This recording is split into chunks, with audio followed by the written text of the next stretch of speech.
Baik teman-teman, saya dan Ika akan menjelaskan kembali mengenai video pertama, yaitu tentang almarhum Bob Sadino. Nasihat dari almarhum Bob Sadino tentang mindset sukses berbisnis. Bob Sadino semasa hidupnya memiliki gaya nyentrik dengan kemeja dan celana jeans yang pendek. Bukan cuma tampilannya, namanya pun juga bukan nama asli. Nama aslinya adalah Bapak Bambang Mustari Sadino. Nama Bob muncul dari sebuah akronim, yaitu bukan orang biasa. Kemudian, akhirnya nama itu dipakai hingga akhir hayatnya. Walaupun nyentrik, Bob merupakan pengusaha sukses dari usaha agrobisnis dan supermarket, yaitu jaringan supermarket kelas atas bernama Kemcik, perusahaan daging olahan bernama Kemfood, dan perusahaan khusus ekspor sayur mayur bernama Kemfarm. Bukan hanya soal tampilan, karakternya juga sangat low profile box. Ia juga tidak suka dibilang sukses. Bahkan dia sendiri tidak pernah bilang dia tidak tahu kata sukses itu apa sebenarnya. Bagi ia, hidup itu seperti sebuah kebebasan. Dia menghabiskan sebagian hartanya untuk keliling dunia. Dalam perjalanan, Bob juga sempat tinggal di Belanda loh, selama 9 tahun. Di sana ia bertemu dengan istrinya dan kemudian menikah pada tahun 1967. Bob dan keluarganya kembali ke Indonesia dan membawa 2 mobil Mercedes miliknya. Salah satu mobilnya dijual untuk membeli sebidang tanah di daerah Kemang. Kemudian suatu hari ia keluar dari perusahaan tempat bekerja dan memutuskan untuk bekerja secara mandiri. Pekerjaan pertamanya yaitu menyewakan mobil Mercedes miliknya. Namun sayangnya suatu hari mobil itu disewakan dan mengalami kecelakaan yang mengakibatkan rusak parah. Karena tidak punya uang untuk memperbaiki mobilnya, Bob akhirnya bekerja sebagai tukang batu selama hampir 1 tahun, yang mana hal tersebut merupakan momen terendah dari hidup Bob. Bahkan, ia sendiri depresi akibat tekanan hidup yang dialaminya. Baik, masih dari kisah inspiratifnya Bob Sadino, yang mana Bob Sadino itu tidak suka banyak teori, yang penting kerjakan, berani, dan biarkan hidup mengalir. Ada nasihat yang menarik ketika ditanya apa sih langkah-langkah untuk bisa sukses berbisnis. Ia pun menjawab yang pertama adalah hilangkan rasa takut ketika memulai apapun. Kemudian yang kedua, jangan berharap, karena setiap ada harapan maka di belakangnya terdapat ada kekecewaan. Kemudian yang terakhir atau yang ketiga, kita harus punya kemauan, bukan hanya sekedar mau, tetapi harus dijalankan bersamaan dengan tekad dan berani mengambil peluang. Semua orang sepakat kalau bisnis itu mencari keuntungan. Namun, Bob Sadino mempunyai pendapat lain bahwa ia berbisnis untuk mencari kerugian. Kok bisa? Karena ketika orang berbisnis mencari kerugian, apakah selamanya akan terus rugi? Tentu saja tidak.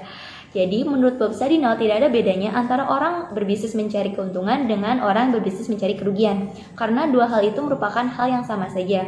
Namun, bagi kebanyakan orang pasti merasa aneh dengan pola pikir tersebut. Tapi ada kebijakan di belakangnya. Sehingga, jika suatu saat kita berbisnis dan kita rugi, kita akan tetap bersemangat. Dan jika kita mendapatkan keuntungan, maka rasa syukur kita akan bertambah.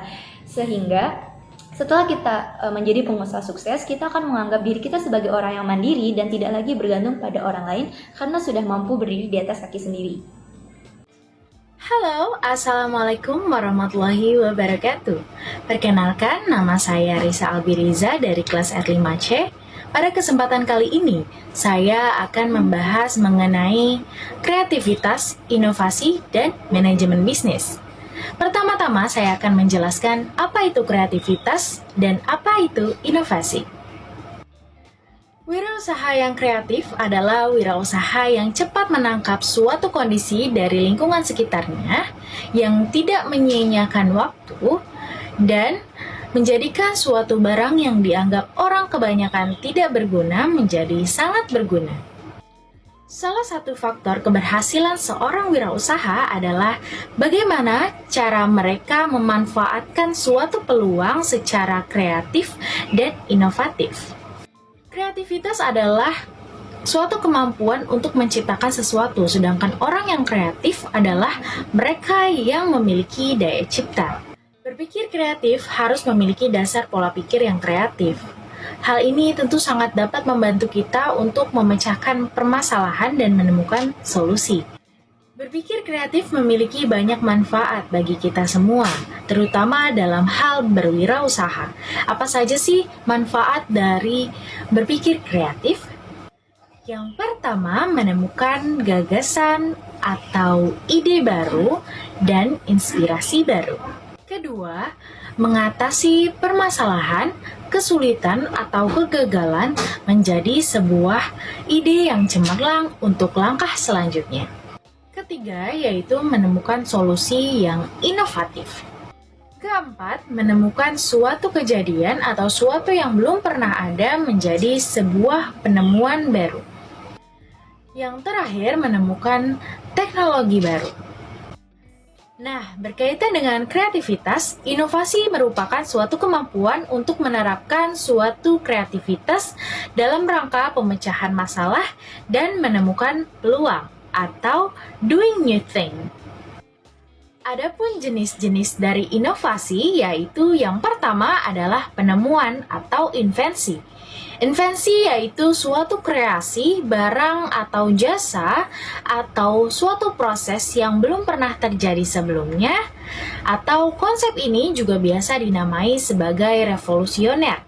Contoh dari penemuan yaitu telepon oleh Alexander Graham Bell atau pesawat terbang oleh Wright bersaudara.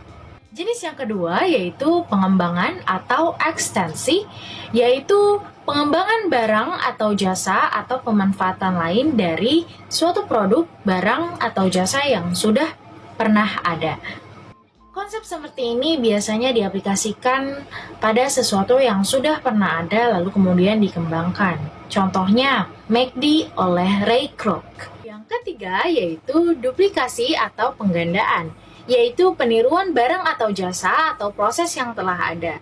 Bukan semata untuk meniru, melainkan menambah sentuhan kreatif atau memperbaiki konsep agar mampu bersaing dengan para pesaingnya. Misalnya, duplikasi perawatan gigi oleh Dentalen.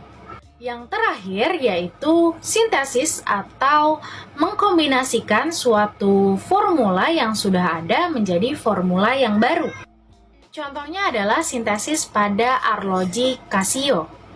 Nah, pembahasan selanjutnya adalah mengenai manajemen bisnis. Management as a process adalah serangkaian tahap kegiatan yang mana diarahkan untuk mencapai suatu tujuan dengan memanfaatkan semaksimal mungkin sumber-sumber yang tersedia. Misalnya, bagaimana teman-teman mengatur uang saku selama 1 bulan ini cukup untuk memenuhi kebutuhan. Sehingga teman-teman harus menyusun skala prioritas dalam membeli suatu barang. Sarana-sarana dalam manajemen yaitu manusia, uang, materi, alat atau mesin, metode, dan kemudian pasar. Adapun fungsi-fungsi dari manajemen yang pertama yaitu planning atau perencanaan, di mana teman-teman merencanakan, menentukan apa tujuan yang ingin dicapai dan bagaimana cara terbaik untuk mencapai tujuan tersebut. Yang kedua yaitu pengorganisasian atau organizing, yang mana teman-teman menentukan bagaimana penyusunan organisasi atau aktivitas yang dapat dilakukan. Yang ketiga yaitu adalah pengarahan dan pengimplementasian atau directing and leading, di mana teman-teman ini adalah proses memotivasi anggota organisasi agar planning tersebut dapat dijalankan. Yang terakhir yaitu pengawasan dan pengendalian atau controlling, di mana teman-teman ini adalah proses monitoring dan perbaikan aktivitas-aktivitas yang sedang berjalan agar sesuai dengan tujuan yang ingin dicapai. Nah, itulah pembahasan materi yang dapat saya sampaikan. Dengan materi tersebut diharapkan seorang wirausaha dapat memanfaatkan peluang usaha secara lebih kreatif dan inovatif, kemudian mengelolanya dengan baik agar mampu bertahan dalam persaingan global. Pembahasan selanjutnya akan disampaikan oleh rekan-rekan saya. Terima kasih. Assalamualaikum warahmatullahi wabarakatuh. Saya Astridian Ramadhani dan kali ini saya akan mengulas kembali video tentang 3 kesalahan fatal pengusaha pemula pada saat membangun bisnis barunya. Manfaat dan tujuannya dibuat video ini adalah untuk mengedukasi para pengusaha pemula yang akan memulai usahanya agar tidak tersandung atau terjatuh pada kesalahan-kesalahan fatal ini. Kesalahan yang pertama yaitu melakukannya semuanya sendiri. But you can do it alone. At least Anda harus merekrut 1 atau 2 karyawan untuk membantu kegiatan bisnis Anda agar lebih efisien dan efektif. Kesalahan fatal yang kedua adalah melihat semua peluang sebagai lumbung emas. Ini fatal karena dalam berbisnis Anda dituntut harus fokus dengan bisnis Anda. Jangan sampai Anda terpengaruh dari orang lain. Kecuali menggunakan orang lain untuk memotivasi diri sendiri agar kita lebih giat dan lebih semangat untuk mengembangkan bisnis kita. Selanjutnya, kesalahan fatal yang ketiga adalah kesalahan yang takut yang berlebihan. Mungkin untuk para pemula, rasa takut yang berlebihan ini wajar dirasakan. But if you never try, you will never know. The result is. Jadi, yang pertama adalah kita harus percaya diri serta fokus pada bisnis yang akan kita mulai. Kegagalan, it's okay, karena pada saat ini adalah ujian orang yang sangat takut untuk memulai bisnisnya. Takut akan gagal, takut akan turun, atau takut akan stoknya tidak berkurang. Tidak apa, ini semua pembelajaran untuk kita masing-masing untuk bisa memilah dan memilih jalan yang benar untuk membangun bisnis kita. Karena yang terpenting adalah pengalaman yang kita hadapi sebagai entrepreneur dan membuat kita untuk belajar dari kesalahan-kesalahan fatal tersebut agar tidak terulang kembali. Assalamualaikum warahmatullahi wabarakatuh. Nama saya Aditya Piri. Saya dari kelompok 5 akan memaparkan kembali poin-poin yang terdapat dalam video 3, yaitu tentang 4 ketakutan pemula yang berbisnis. Sebagai seorang pemula, apalagi Anda yang belum pernah masuk ke dalam dunia bisnis, pasti Anda merasa bingung, merasa stres, harus mulai dari mana, harus mulai seperti apa. Nah, kita telah merangkum 4 ketakutan yang biasa dialami oleh para pemula. Berikut ketakutan tersebut. Yang pertama itu ada takut dikritik atau takut dibully. Nah, ini biasanya terjadi ketika teman-teman Anda yang suka membuli atau suka mengolok-olok kalau Anda sebagai seorang pebisnis pemula. Kenapa bisa begitu? Khususnya di Indonesia, karena mata pelajaran sekolah itu tidak ada mata pelajaran berbisnis. Wirausaha itu mungkin baru diperkenalkan waktu kita SMA atau SMK. Biasanya kalau kita sudah dibully atau dikritik sekali saat berjualan, orang yang berusaha perdagangan dengan baik ini ketika diolok-olok, akhirnya dia jadi malu.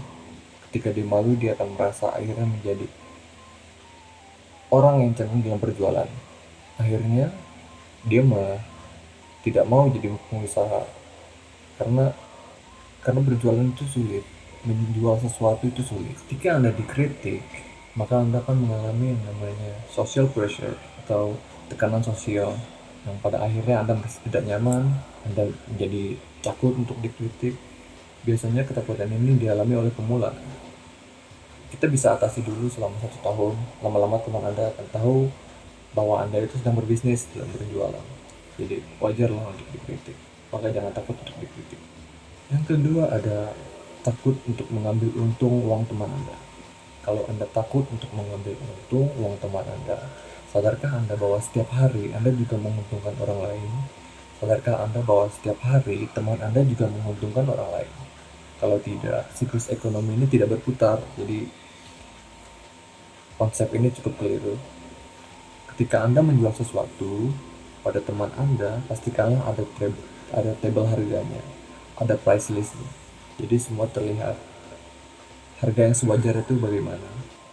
Jadi tidak usah takut untuk mengambil untung karena Anda itu murni berbisnis, jadi jangan takut. Saya Bramanto Rinaldi dari kelas R5C ingin menambahkan materi yang sudah teman saya jelaskan. Selanjutnya, takut ditertawakan. Tadi saya sudah jelaskan bahwa karena teman Anda tidak sadar dan tidak tahu bahwa teman Anda ini sebenarnya ingin merubah kebiasaan dia. Yang awalnya itu pendiam, dia kenalnya Anda kutu buku, dia kenal Anda setiap hari dia rajin, tiba-tiba dia ingin berjualan. Dia kaget, maka ditertawakan. Anda punya perasaan seperti itu karena takut ditertawakan. Tadi saya sudah katakan tantangan Anda selama 1 tahun. Jadi ketika tahun pertama Anda fokus kepada apa yang Anda tertawakan, niscaya setelah tahun berikutnya mereka pasti akan memahami bahwa yang sedang kita lakukan adalah sedang berkonsentrasi di dalam dunia bisnis. Yang keempat, takut ditolak. Karena sebagai seorang pengusaha Anda sadar dagangan Anda yang pertama kali ditawarkan itu tidaklah mudah. Kalaupun Anda ingin merintis, memperkenalkan suatu dagangan Anda, menjual sesuatu, teman-teman Anda dan lingkungan Anda belum tentu mau menerima itu dengan wajar. Lalu, Anda harus konsisten. Biasanya 1 tahun pertama, ujian mentalnya tidak tahan dan akhirnya berhenti jadi pengusaha. 4 ketakutan itu, kalau Anda bisa lewati di tahun pertama, niscaya mental-mental pengusaha pemula sudah ada dalam diri Anda. Demikian sahabat entrepreneur, tips yang bisa kami paparkan. Sekian dan terima kasih.